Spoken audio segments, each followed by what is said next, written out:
My name is Charlie Arms. As you know, I'm the executive director for Brendan Sailing. In the room, all of us in our matching blue shirts. I've got Jody Weinbecker here, who is an instructor. She was an instructor at St. Mary's, our resident camp for 2 years, and also does the Brendan Approach training around the country. Just retired from the Florida Yacht Club as their waterfront director. Also failed in retirement because she's still helping me. She wasn't a retirement. Yeah. It was a change of. And then Deb Berry, who most of you have seen her name around. She's our marketing consultant. And then we have Joanne Dorval, who's the president of our board of directors. We're also really fortunate to have three of our board of directors here. You've met Dr. Cogburn. We also have Rick Frankie and Susan O'Brien in the room. So that's the Brendan contingent. So today, charting our course while we navigate differences, we're going to talk about Brendan Sailing. We have several parents in the room. So this is sort of behind the scenes of Brendan Sailing, what we do with your children. We're also going to talk about the Brendan approach. What is that? Why are we doing it? And then obviously you're all here for the Navigating some Differences Symposium. So we're going to just touch base on that a little bit. With Brendan Sailing, I'm going to give you a quick glimpse of the history of it and the evolution of the Brendan approach. And then, you know, what we do, how we do it, and how it's different from traditional sailing training or youth camp activities. So the brief history, Mr. Muldoon, who couldn't be with us here today, did he ever zoom in? I didn't. Yeah, I didn't do that. So he's our founder, and his son Jimmy was severely dyslexic. And so, I don't need to tell the story because we're going to see that in the video, aren't we?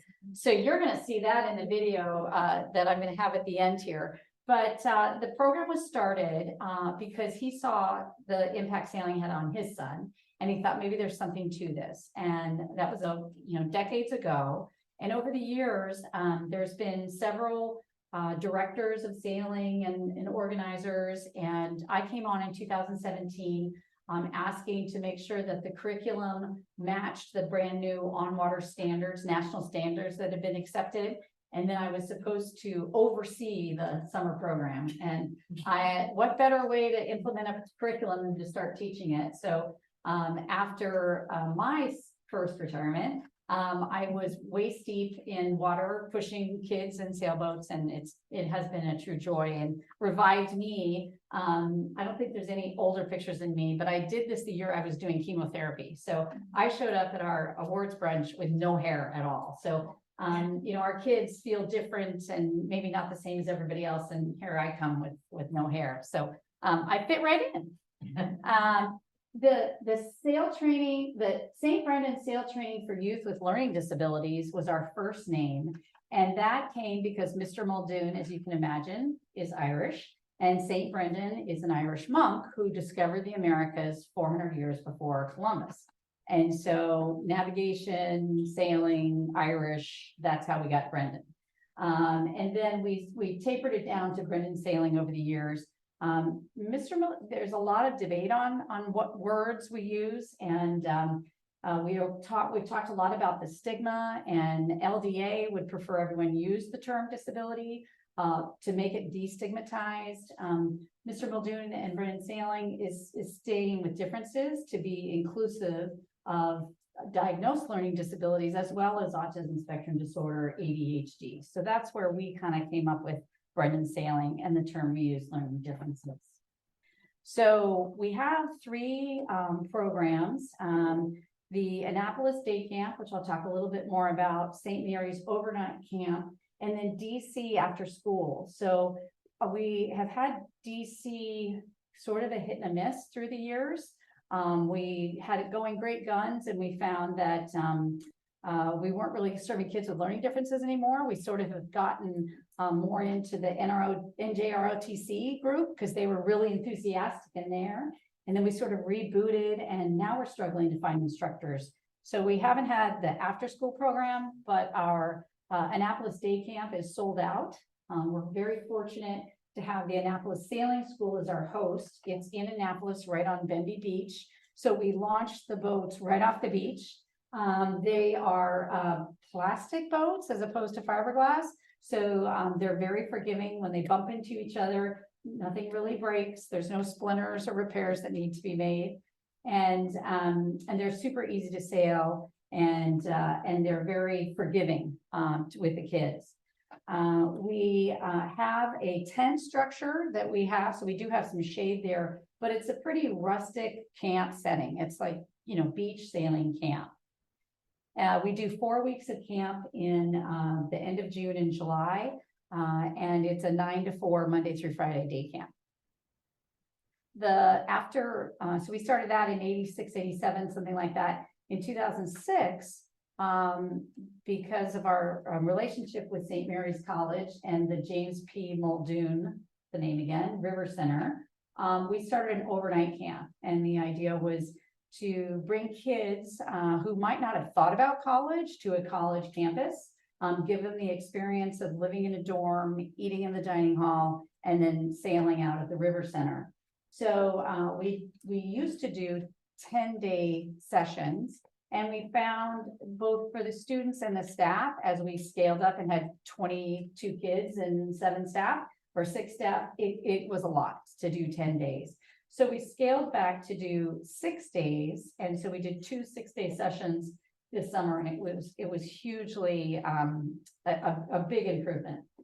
We do partner with the Spirit of America. So we don't only do sailing, we also do, one of the weeks we do paddle sports, drown proofing in the pool, and powerboat training as well.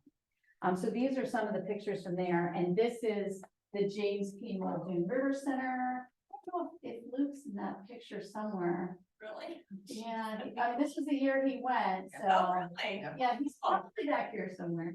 And then that's a picture you'll see again in the video. That's Mr. Muldoon at the helm of Donnybrook. Oh, and then the resident hall setting also allows us to do, is that the tie-dye? This is the tie-dye. So we do evening activities as well. We do a movie night. We went bowling at the military bowling alley. We did a scavenger hunt this year. One of our newer instructors created a whole scavenger hunt, getting people to walk all over the campus. We do a luau. So it's very much, the kind of traditional evening camp activities, and then sailing during the day. So the kids are learning and building success and getting self-confidence in sailing. And they're also learning the social skills of cohabitating and what it's like to be at a sleepaway camp.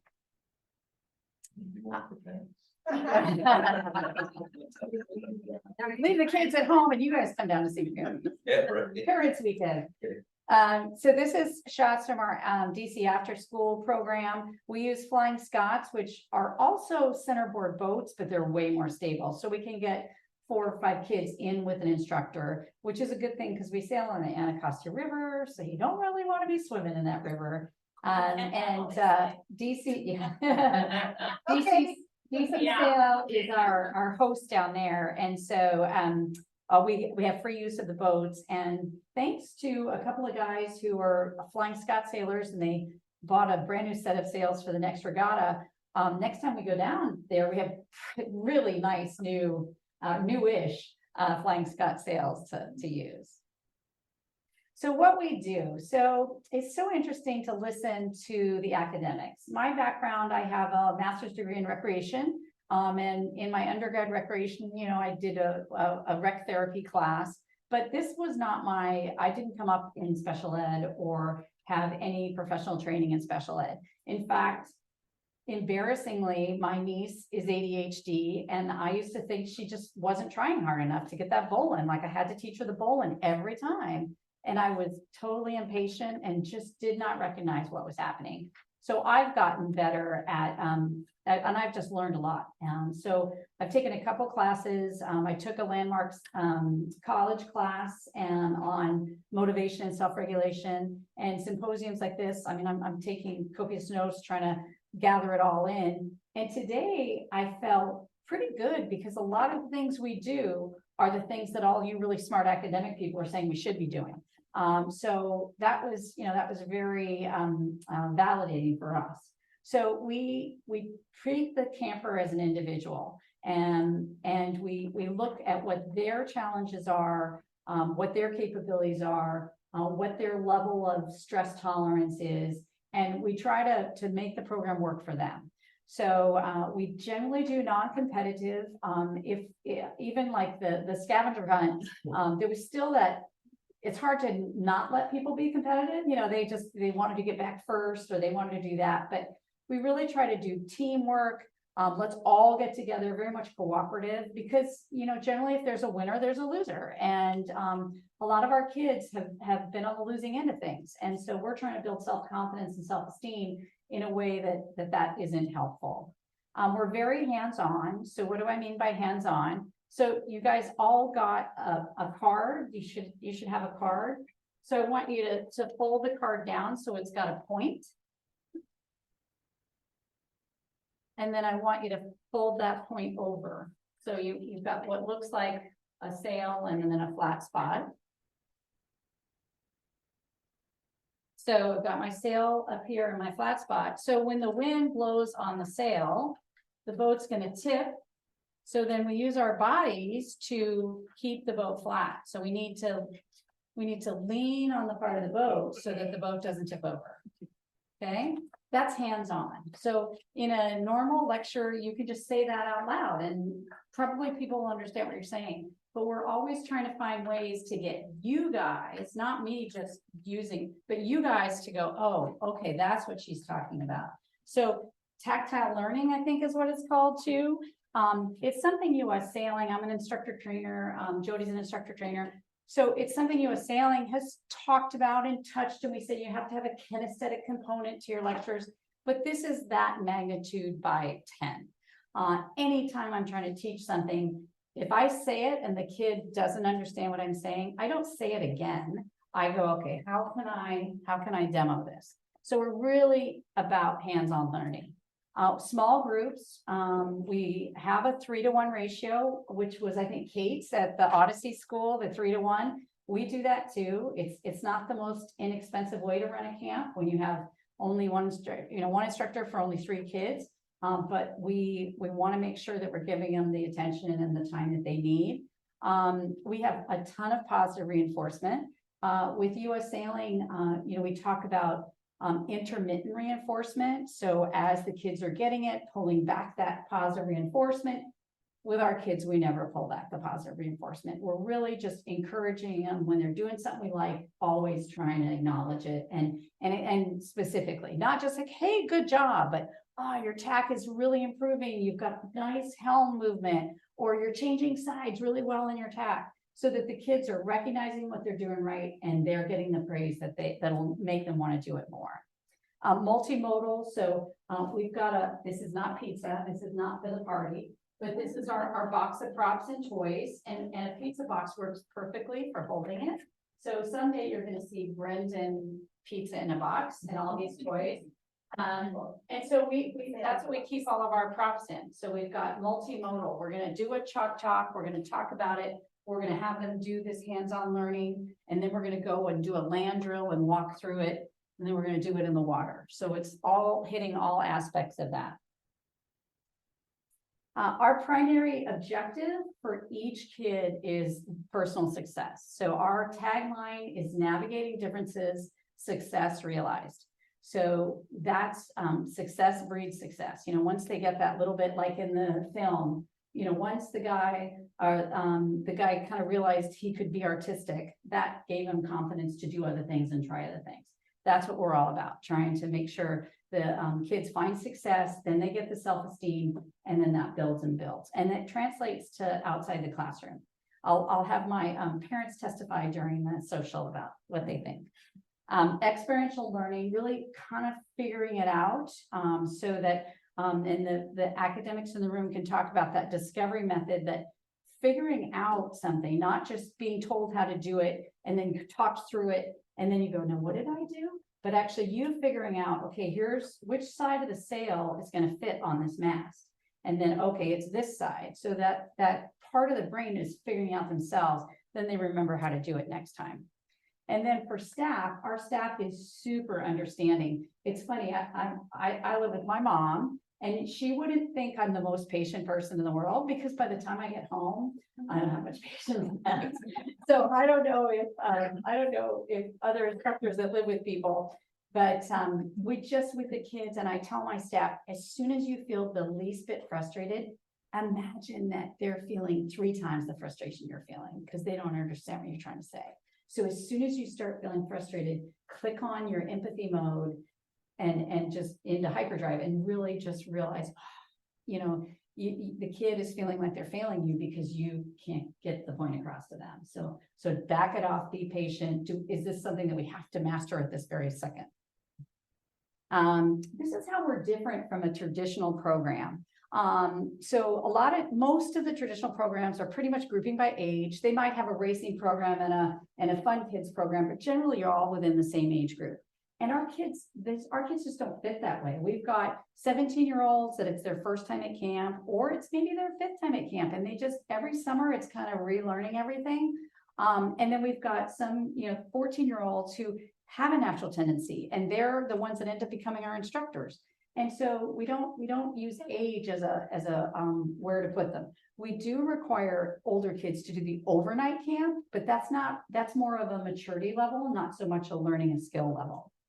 Our instructor ratio we talked about is 3 to 1 or 1 to 1. Like there's times where we're hopping in one of those sailboats and we're going sailing with the kid, because we'll have somebody that really needs that extra attention to safely get around the course. So we'll hop on the boat, and there'll be some of our kids that are 1 to 1 when they're out in the water.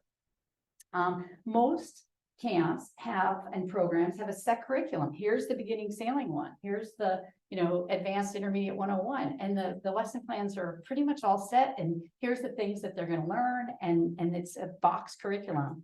Ours is challenge based. We have lesson plans, and we do have a schedule of things we're going to teach, but we're not, our goal is not to have everyone pass a test. Our goal is for everyone to personally grow, right? And to do better than they did last time, and to succeed within their challenge, not to try and meet some mastery level and get some sort of a certification that says they can go sail a boat across the Chesapeake. We use the progression of learning, which in US sailing is a chalk talk like what I'm doing now, and then a land drill and our instructor demonstration, but we add in the hands-on, and we're gonna do a demo of that in a minute. And then, like I said, more positive reinforcement. We just can't get enough of that. And so we talked about play, and unstructured play is super important, and it revives you. It's great for the imagination and all of that. But self-esteem and self-confidence, we found, really comes about when you've had a challenge and you've achieved that challenge. And so our job is to figure out what's going to challenge the child that's an achievable challenge. And it's different for every single kid. So we've got kids on the autism spectrum who are going to do the same thing over and over and over again until they really, feel like they've got it. And then we've got kids with ADHD. When you want them to do the same thing twice, they're like, oh, I'm so bored. Mm-hmm. So trying to balance that and keep everybody engaged it's a magic act. It requires that we're completely dynamic, that we're not set like, oh, it's 4 o'clock, the lesson plan says do this. I mean, it's got to be quick to change things. Once, or somebody's mastered something sooner than we thought they were going to do it, then we got to figure out the new challenge, because those ADHD kids, if they get bored, they get into trouble. So we've got to keep them going and moving. So why does it work? Well, for the reasons that I was just talking about. So we've found a way, using this, what we call the Brendan approach, to really find out what level the kid is at, and how do we get them to their next level, not to some book or some national standard of a level, but how do we get them to achieve and grow within the program? So just these pictures, this is Max. And Max was with us. Oh, there is someone that was Max did both weeks down at St. Mary's. And so the first week, he was a little more reserved because he didn't know us very well. But then the second week, oh my gosh, he was like, firecracker. Firecracker.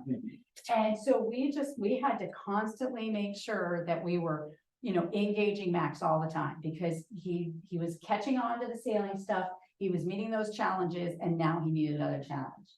And then this is Mike, Mike, whose mom was here earlier.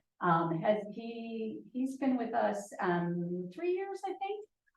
And so he and his sister and his mom all are on the spectrum. And so he's a pretty good sailor. So putting the two of them together was a little bit like, let's try it. And it worked out okay because we call him Big Mike. He was good at what he did. He's a good sailor. I think he might come back and be a junior instructor. Yeah. So he was the kid that always hung out and screamed, right? yeah. He was having a blast. And this is happy scream. yeah. Sorry, Joyful delight squeals. Yeah, squeals. This is the beach at Benby Beach that I was talking about, and these are the boats that we use down at Benby Beach, the topazes.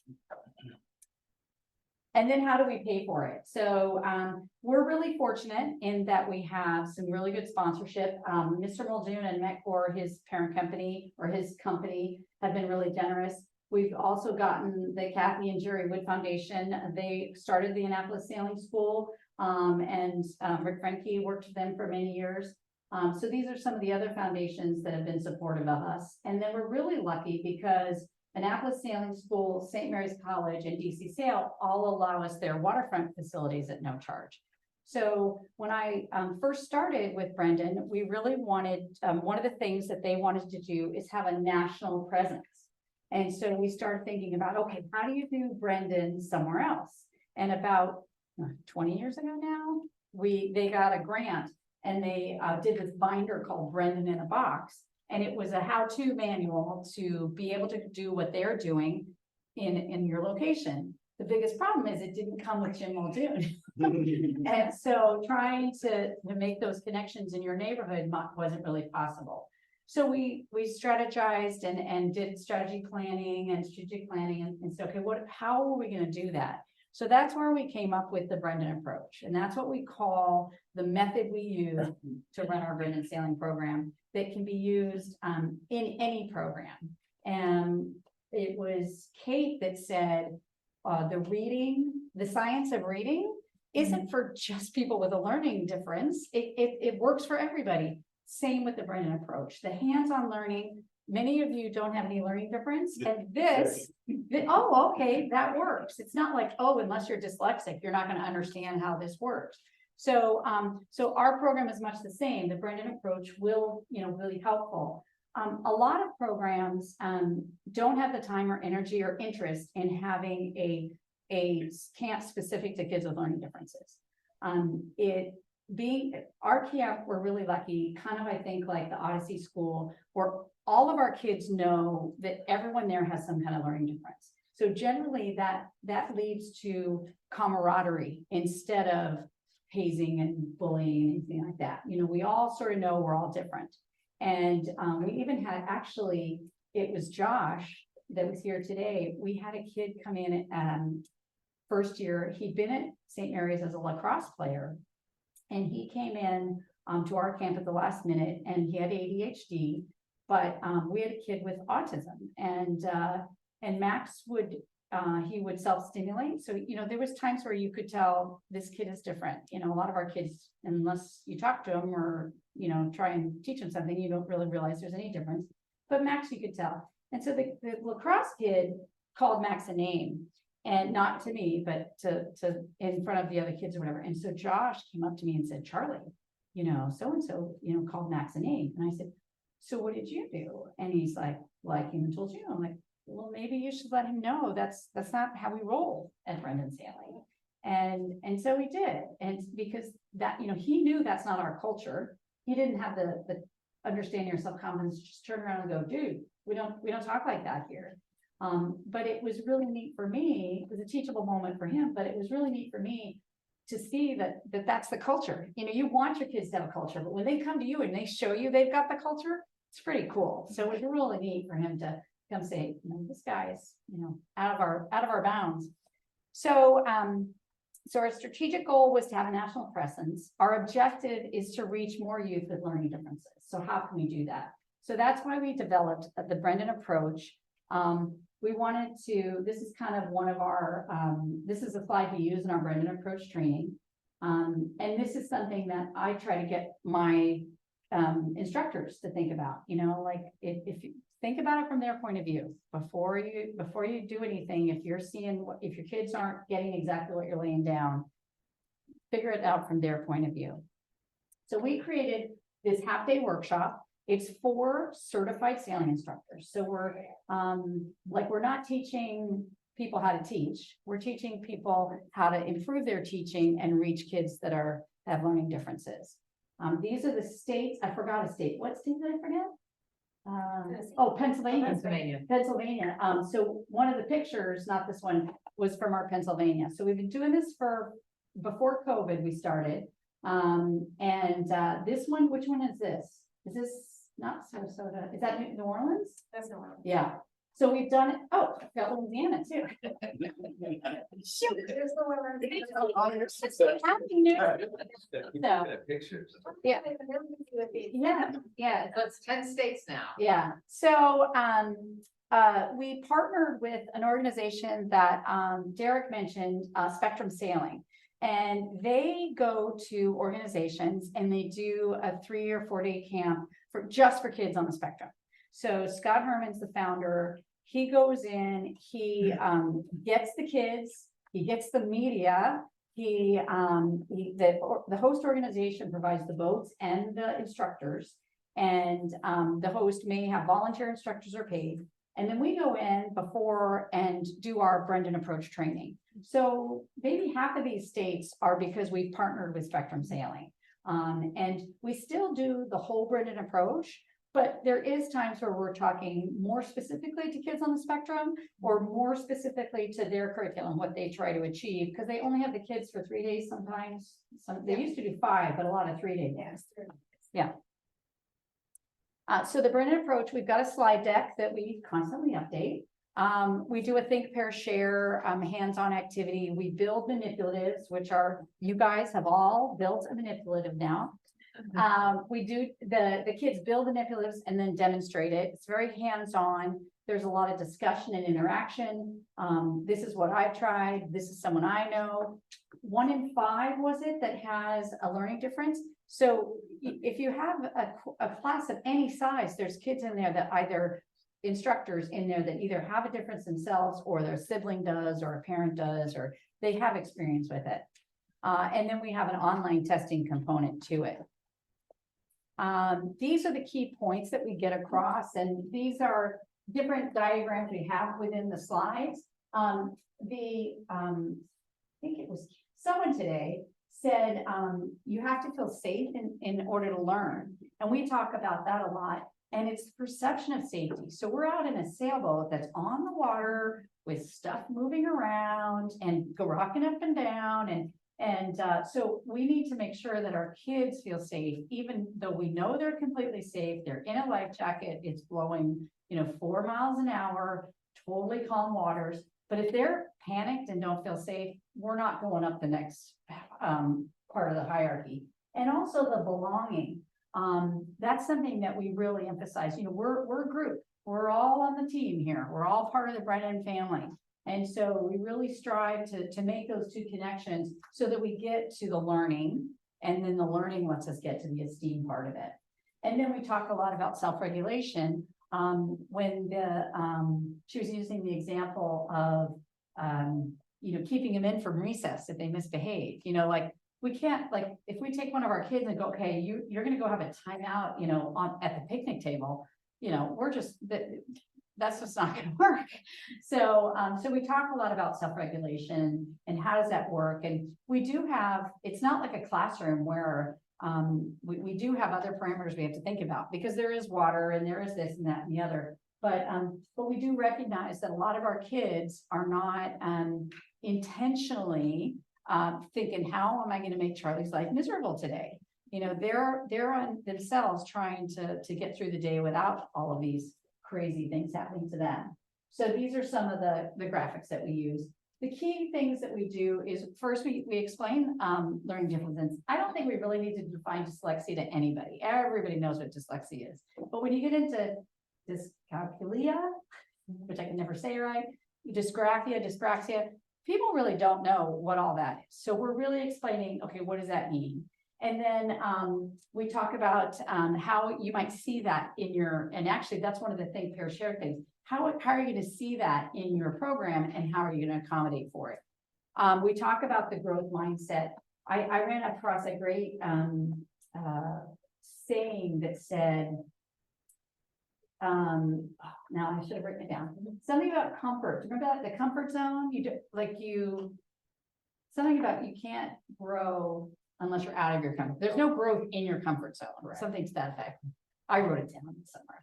But we really do talk about that growth mindset. You know, this isn't just playing and having fun. It's about growing. And so that's where we talk again about seeing a challenge and meeting it. We talk about the motivation and self-regulation, social emotional learning. So last year at the conference, we had Dr. David Alsop do a presentation on social emotional learning.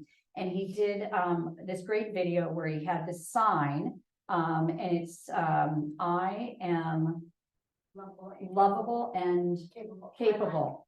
I like. And so and he used Charlie, which is sort of funny when we play it. So then he talks, so he's got this sign, and then all day long, little things go wrong. He oversleeps and he misses the bus, and he tears off pieces of the sign. So at the end of the story, you know, the sign's just kind of wrecked. And it is a great visual representation of, you know, what, you know, the day starts off with, and then what this kid goes through. And half of those things are torn off by the time they get to sailing camp sometimes. So when they show up to sailing camp a little bit down the dumps, you know, we recognize their ILAC signs, you know, needs a little help. So it's a really great social emotional learning component. We talk about embracing neurodiversity. Some of the things talk about tolerating diversity.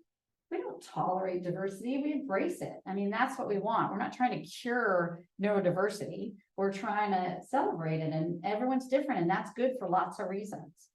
And then we talk about managing behavior, because at the end of the day, we still have to keep, you know, 20 kids safe on the beach, and that can be challenging. So we still do talk about safely managing the behaviors.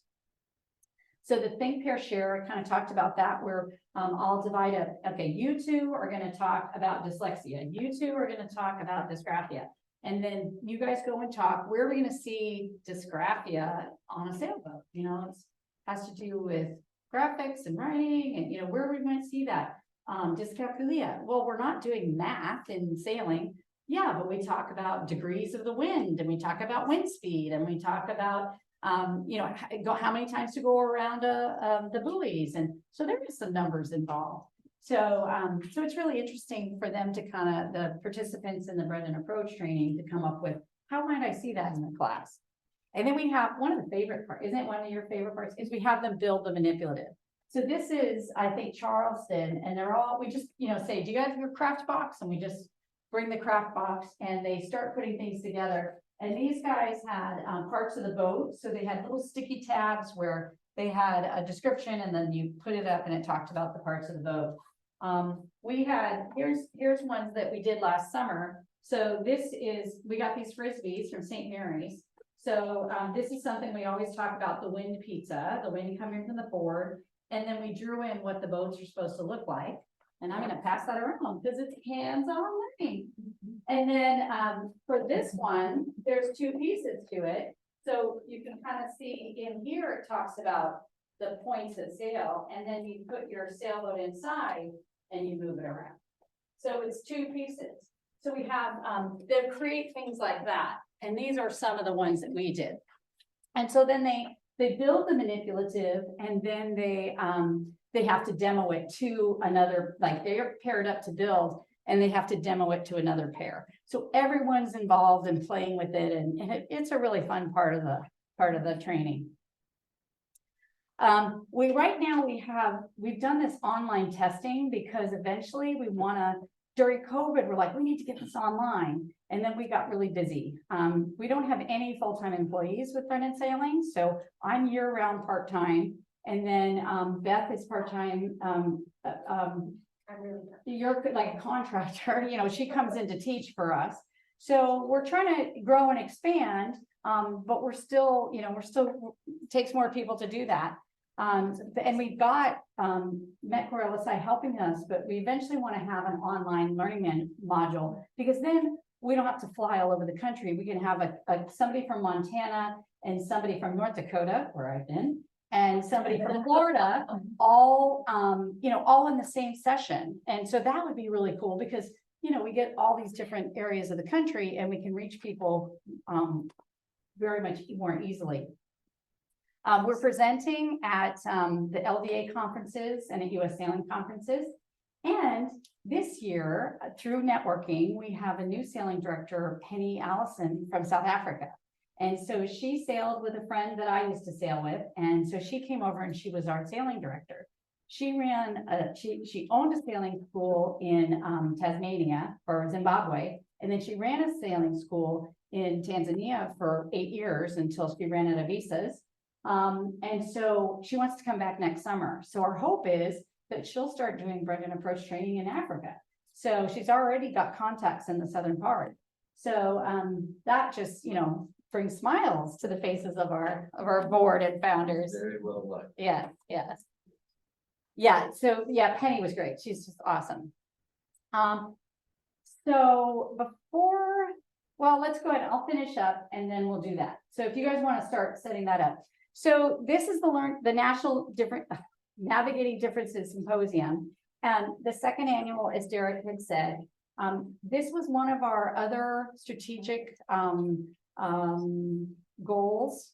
I'm losing the word in my head, but strategic goals was to really get more academic credibility and be a thought leader in the learning differences. And so we talked about St. Mary's being an incubator, and it'd be great to get really experienced high-level instructors to come in. And so that's how this came about. But we need your help. We need to figure out how can we expand it more. Obviously, we could have had more people in this room, and there's a really big room next door that we'd really like to fill one day. So we'll put a survey together and really ask for your help. And how can we bring this to more masses? Because I think this is a really cool experience, and I learn a lot at it. And I'm hoping you guys did too. So we can talk more about that at the social. So I do want to bring the chairs up. We're just gonna do it. Okay. Because I feel like. So, Jody's gonna play the part of herself in this scenario, sailing instructor, and Beth is gonna be playing part of one of our campers.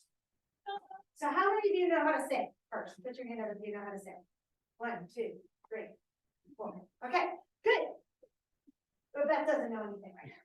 Okay, so we're gonna talk a little bit about jiving. And at this point, I would have done a talk on how to jive. And I would have talked them through the steps of how to jive. And I would have made it real simple and clear. And I would say the first step to jiving, you got to look around and make sure you're not going to hit anybody. So jiving is when we are sailing with the back of our boat into the wind, and the sail, we have to turn, the sail has to go from one side to the other. Okay, so that's what I'm going to be teaching. So the first step is you got to look around, right? So I would take my little boat, and I put my sail on it here, and I'd say, here is my wind, right? And the wind is coming from behind us here, like this, okay? And our little people are on our boat, okay? So the first step to jiving is we're gonna look, right? So I'm gonna explain this to the student. I'm gonna say, the first step is we're gonna look, and the second step is we're gonna start pulling in our sail. So this little guy's gonna pull in the sail.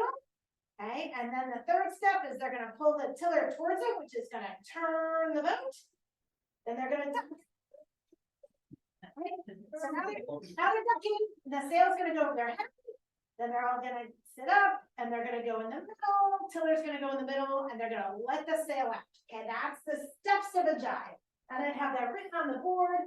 And then we take the boats, right? And we go to the kids. And we go, okay, now, what was the first step? Okay, so what was your first step on your jive? When we were talking about jive, what was the first thing we needed to do? Look around. Okay, so I'm making a little guy look around. Here he goes. Oh, nope, I'm not gonna hit anybody. Okay, and then step number 2, do you remember what step number 2 was? No, I don't. Okay, so we need to pull our sail in so we have more control. Okay. So go ahead and pull your sail in. Where am I sailing? All right, okay. Then after our sail is in, we need to start the turn. So how do we start the turn of our boat? With the tiller, we turn with the tiller, and the tiller needs to come towards us a little bit so the boat turns. There you go. We missed a step. Yeah. What do we do? Don't.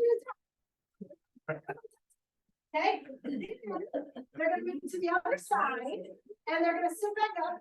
Yep, and then you're gonna put tiller, otherwise we keep turning, and make sure your sail is up.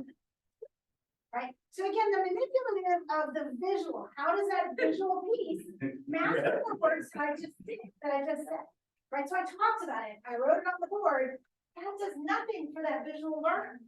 And that hands-on, how do I make this manipulate? Right, then we're gonna take these kids, we're gonna go outside with them, and we're gonna have a noodle. Right, and that's the boom here, and we're gonna give them a tiller, we're gonna have them do it again.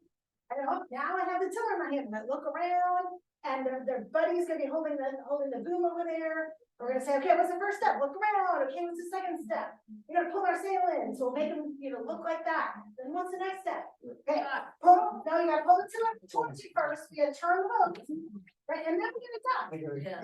right? And then we gotta go to the other side, and then switch over, and then we've gotta put the, let the sail back out and put the tiller back in the middle, so we don't keep turning, right? And so now we've had 2 opportunities to hands-on physically do this. Then we hopefully put them in a boat and we on land if we can. And we do it with the actual equipment that makes it mimic exactly what they're getting ready to do. And then we put them on the water. Right, so again, typical with US Sailing, Charlie and I are both US Sailing instructors, is chalk talk. Then you do a land drill, which is kind of just walking them through how to do it a little bit. And then we put them on the water and let them rip. And that is not the best model for this group.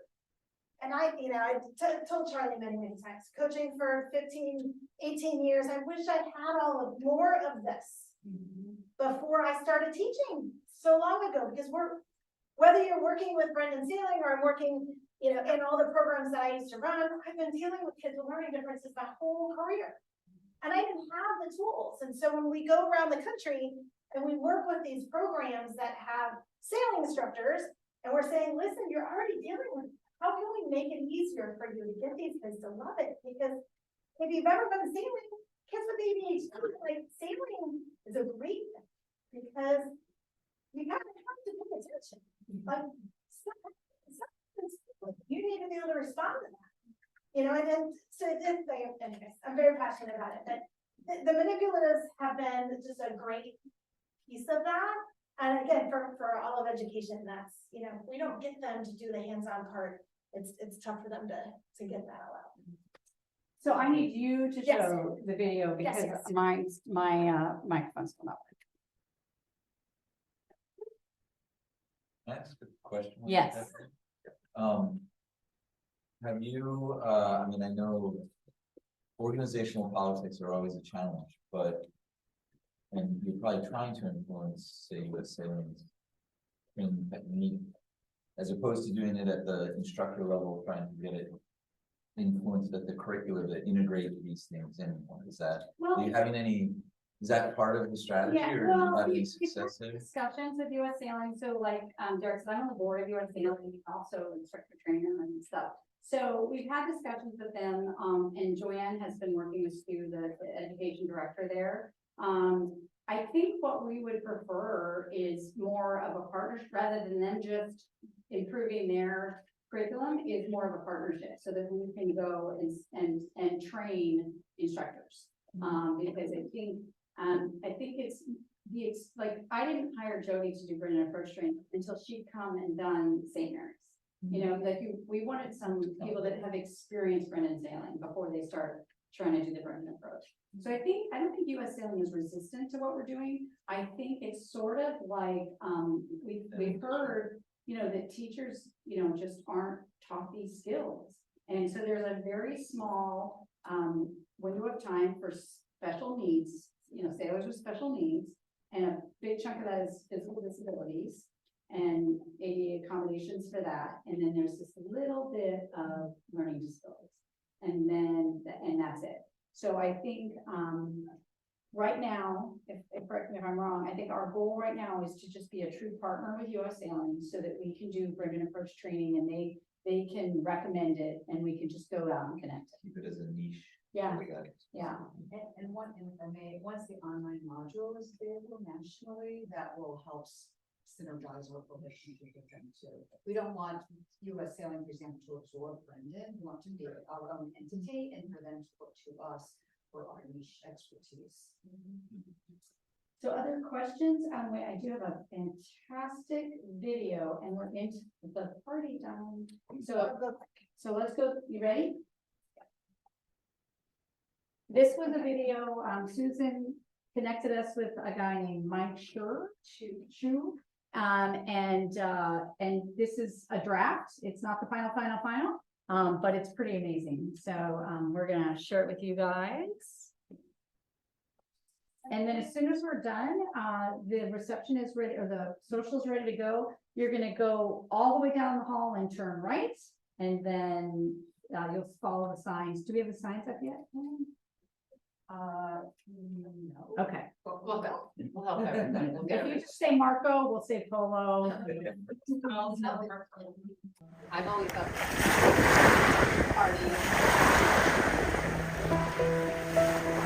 The gift of confidence is the result of doing something well. But for many children who have learning differences, All right, and then we gotta lock it in. confidence is a gift rarely received. Yeah, I felt stupid before a lot of the time in public schools. I have autism, dyslexia, and ADHD. I'm not very good with social interactions because I have dyslexia and some people do have medical conditions, like I have ADHD. Cam, Maddie, Anna, Zev, and Eli are among the millions of kids who are judged harshly by the neurotypical majority. They just don't seem to measure up, and they know it. I felt like I was in a lower grade than everybody, and I didn't really understand why. It was scary, and to see somebody so smart and so talented feel so terrible about himself. I wasn't great in a lot of classroom settings. I like learning visually, not with words or numbers. I like drawing pictures to help me understand it, so I can visually see it. Being neurodivergent, I guess, it's tough. They're not disabled, but they learn differently. Jim Muldoon understands in the mid-'80s, his kid, Jimmy, suffered. Well, Jimmy was dyslexic. His self-confidence was non-existent. But Jim, a pretty well-known sailor, taught Jimmy to sail, and one day... These big guys on my crew were asking my 12-year-old son what to do, and he was telling them what to do, and they were doing it. And I'm saying, wait a minute, he's not like that on land, because he's dyslexic, and he was not outgoing at all. That was Jim's eureka moment. He's raced and won sailing competitions all over the world, has led U.S. Sailing, and is recognized for his work on boating safety and with the U.S. Coast Guard Foundation. He realized it was time to make a difference close to home. And so we decided to start building a curriculum. Brendan Sailing was born. It's a nonprofit that helps children with learning differences develop self-confidence, self-esteem, and build pathways towards a better life. And that's how we came up with the program. And basically what we do is meet the children where they are. We're going to Brendan Sailing. We live in Upper Marlboro, 30 to 45 minutes depending on traffic that day. Mason has dyslexia, and Brendan Sailing works with students who have different abilities. They struggle in so much, they need to achieve stuff someplace, and this is a good place for them to achieve it. Love you. They're very patient with the kids. They work well with them. It builds their self-esteem. Excellent, you two. Like pros. Brendan Sailing Campus, located in Annapolis, Maryland. We're at the mouth of the Severn River, just off of the Chesapeake Bay. We're in the Chesapeake Bay, and we're trying to learn how to sail. Okay, so follow these two guys. So one person at the back, one person at the front. We bring the masts here, and then we put the sails on. She's got it, she's got it. Our mission is to improve self-confidence and self-esteem in young people with learning differences by using sailing as the platform. I have dyslexia and I feel like everybody who's like me. The reason why I like this camp is I have a lot of friends here. I think it's good because you can connect with other people about your same things and it creates a bond. The Brendan approach is one that's developed over the decades we've been doing it. It's very hands-on. Which way are we going to be turning? So you go through the way. Yeah, exactly. Perfect. And the confidence, just in one day, you can see a kid go from being shy to just blossoming. I was definitely nervous because I was nervous about going alone when they started sending us with 2 people because I was afraid I would do it wrong, but actually I did really well. Coming on your lead, lead. The Brendan approach works because it empowers instructors with the means to customize the way they deliver the instruction to the individual as the individual needs it. You have to kind of line them up together at the same time. It's tricky, but you can do it. But I feel like here, they don't expect the exact, like the same thing from every kid, and they just like want you to be you, and they don't like need you to be perfect. Like that. You're so close, Tristan. There you go. Nice job. Everybody's treated equally, and we can just like learn more free. Jumper. No. And it's really fun to be with them because they don't really care that I'm really impulsive. But here she's in an environment where it's like it's designed for her and it's designed for kids like her. Right there. Absolutely correct. Oh, it's all about water. You'll get to sail, you'll learn something new, and I'm really excited about learning something new. It's a big assignment. You can do it. I don't know too much about the actual program or how they do it. I just know that they come home, da-da-da-da-da-da-da. They get plenty of feedback so that they can overcome that fear rather than just avoiding it. I'm sorry. It's trial by error, and that's what sailing is. It's almost like play, but they're being educated at the same time, right? Right. So it's interactive learning. Mother duck. These are my ducks. All instructors are trained in the Brendan approach. Many were students themselves. I'd say 95% of the time you have someone leaving who feels like they're a person with a whole new side to themselves. Definitely see a big difference. A lot of them are shy at first thing, and then a few days you definitely see that you don't even have to tell them what to do. They know how to set it up, they know how to get out there, and they know how to sail. By the end of the week, your parents are going to come and you're going to take them out by yourselves on a boat. Oh, that sounds fun. If ready, and most are, the parent sail has lasting impact. Crack, you ready to crack? Woo, look at you! Well, that's fun. Making the boat go by, all by himself, single-handed, I think that's really special. How did that make you feel? Really good. About myself. The gift of confidence is both given and earned.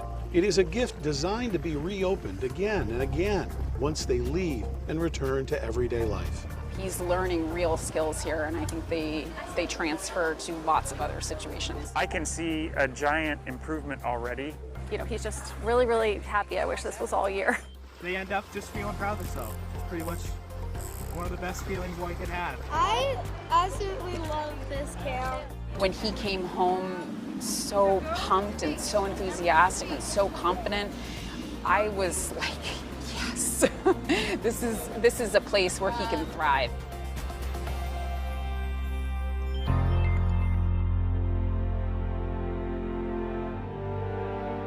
Like I feel like a lot of programs, like they're always like yelling at you. I just think that the teachers really explain it well. Brendan works so well, there are plans being made to share and expand its teaching methods. We want to expand our reach to a greater community. We want to touch kids with learning differences across the country.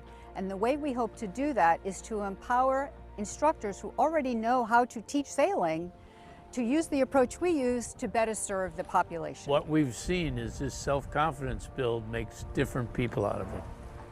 And it lasts for the rest of their life. And then eventually you can get it right and feel proud of yourself. And that is why the leaders of Brendan Sailing the counselors, and the volunteers give like they do. They know they are changing lives, building the gift. I feel very lucky. Every year, 2 or 3 sets of parents come up to me and say, "You've changed my child's whole life." And I've never found more grateful parents than Brendan sailing parents. They really can go out into the world and feel that they have something to give. Kind of get choked up a little bit, you know? And this may be one of the only times in their childhood where they feel really celebrated, and I think that's amazing. I think it's a beautiful gift. Any gift is a really good gift. Just think about it. Yeah. All right.